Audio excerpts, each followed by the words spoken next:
नमस्कार किसान भाइयों, किसान साथियों, आज हम बात करने वाले हैं कि हम धान की फसल में जो कल्लों की संख्या किस प्रकार अपना बढ़ा सकते हैं। क्योंकि किसान भाइयों, जो धान की जो रोपाई है वो कम से कम 20 से 25 दिन उसको हो चुके हैं, तो लेकिन बावजूद उसके जो खेत के अंदर जो कल्लों की संख्या है बहुत कम नजर आ रही है। तो उसको कैसे बढ़ा सकते हैं, तो आज हम इस वीडियो में इसके ऊपर बात करने वाले हैं। तो चलिए किसान भाइयों, मेरा नाम है आकाश राणा और आप देख रहे हैं अपना यूट्यूब चैनल किसान विज्ञान। तो चलिए किसान भाइयों, वीडियो को शुरू करते हैं। तो जैसा कि किसान साथियों, जो पैडी यानी कि धान की जो रोपाई है वो तकरीबन 20 से 25 दिन क्रॉस होने के बाद भी उसके अंदर जो कल्लों की संख्या बहुत कम आपको देखने को मिल रही है, तो उसको किस प्रकार आप बढ़ा सकते हैं और जिससे कि जो आपका धान का खेत है उसके अंदर जो पौधों की संख्या है बढ़ जाए और आपका खेत हरा भरा और स्वस्थ होकर के चलना शुरू हो जाए। तो किसान भाइयों, आप वीडियो को अंत तक जरूर देखें ताकि आपको इसके बारे में अच्छी इन्फॉर्मेशन मिल सके। और इससे पहले जो भी किसान भाई हमारे चैनल पर नए हैं, सबसे पहले जाकर के हमारे चैनल को सब्सक्राइब भी जरूर करें। तो किसान भाइयों, आपको थोड़ा विस्तार से समझना होगा, क्योंकि किसान भाइयों जो धान की फसल होती है उसमें हर एक दिन बहुत मायने रखता है। क्योंकि उसके अंदर जो यूरिया हम डालते हैं, कोई भी खाद हम उसमें डीएपी डालें या पोटाश डालें या यूरिया डालें, उनको गिरने का एक समय निर्धारित इसमें होता है। तो हमें सबसे पहले यही ध्यान रखना होगा कि जो धान के अंदर हम जो अपना फर्टिलाइजर इस्तेमाल करते हैं उनको हम सही समय पर अपने खेत में और कितनी मात्रा में हम इस्तेमाल कर रहे हैं उसका विशेष ध्यान हमें रखना होगा।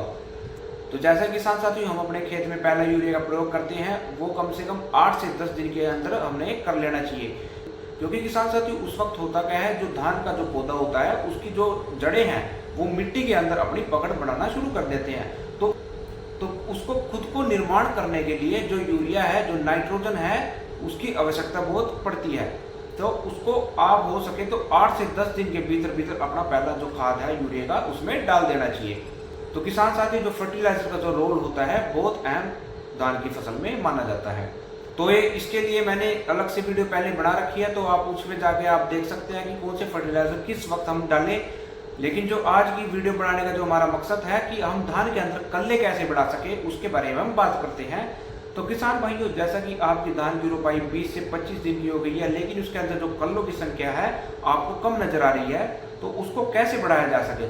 तो किसान साथियों, मैं कुछ ऐसे फर्टिलाइजर्स और आपको ग्रोथ प्रोमोटर बताने जा रहा हूँ जिसकी मदद से आपके खेत में जो कल्लों की संख्या कम नजर आ रही है, कल्लों की संख्या भी बढ़ेगी और जो पौधा है वो भी, जो पीलापन उसके अंदर है वो भी खत्म होगा और जो पौधा है हरा भरा स्वस्थ आपको दिखने वाला है। तो किसान साथियों, सबसे पहले आपको करना क्या है, क्योंकि जब 20 से 25 दिन धान को हो जाते हैं तो तकरीबन उस टाइम पे जो किसान भाई अपने खेत में जो यूरिया की डोज होती है वो सेकंड डोज घेरने की तैयारी करते हैं। तो सेकंड डोज में आपको जो यूरिया खाद लेना है वो आपको 30 से 35 किलो पर एकड़ के हिसाब से आपको लेना है।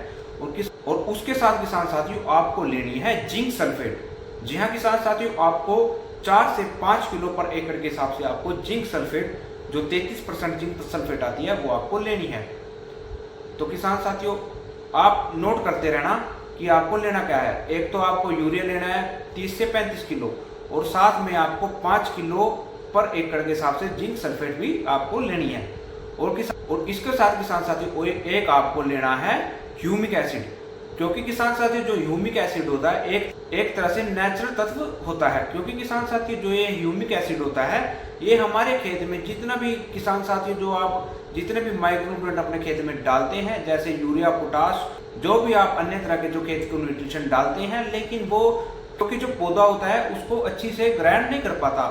तो किसान साथियों, जो ह्यूमिक एसिड होता है वो सबसे पहले तो यही काम करता है, आपके खेत में जितने भी माइक्रोन्यूट्रिएंट पड़े हैं उनको मोबिलाइज करके जो पौधा होता है उसकी जड़ों तक पहुंचाने का वो काम करता है। और किसान साथियों, इसका जो एक और फायदा है, ये जो पौधे की जो जड़ें होती हैं उनको बहुत बड़ा और विकसित कर देता है, जिससे कि जो हमारे खेत में जो न्यूट्रिएंट पड़े हैं, जो पौधे की जड़ें होती हैं वहां तक पहुंच करके उसको ग्राइंड करने की शक्ति इसको ह्यूमिक एसिड प्रदान करता है। तो किसान साथियों, एक आपको लेना है ह्यूमिक एसिड।